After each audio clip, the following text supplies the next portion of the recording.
कैसे हो दोस्तों। आईसीसी क्रिकेट वर्ल्ड कप की 18वें मैच में ऑस्ट्रेलिया ने पाकिस्तान को 62 रन से शिकस्त दे दी। 368 रन के पहाड़ जैसे बड़े हदफ के ताकीब में पाकिस्तान की टीम 46वें ओवर में 305 रन बनाकर ऑल आउट हो गई।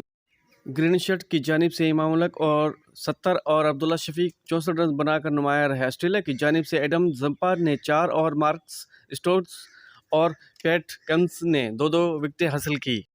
जुम्मे को बेंगलोर में ग्रीन शर्ट की कप्तान बाबर आजम ने टॉस जीत कर पहले फील्डिंग का फैसला किया, जो इनके लिए रोना ख्वाब बन गया और ऑस्ट्रेलिया ने मुकर्रर 50 ओवर में 9 विकेटों के नुकसान पर 367 रन बनाए।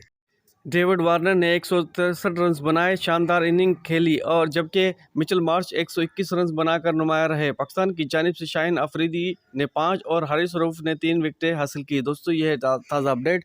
वीडियो अच्छे लगे लाइक करें, शेयर करें, चैनल को ज़रूर सब्सक्राइब कर दें। आज तक के लिए इतना ही, मिलते हैं नेक्स्ट वीडियो में। अपना ख्याल रखिएगा।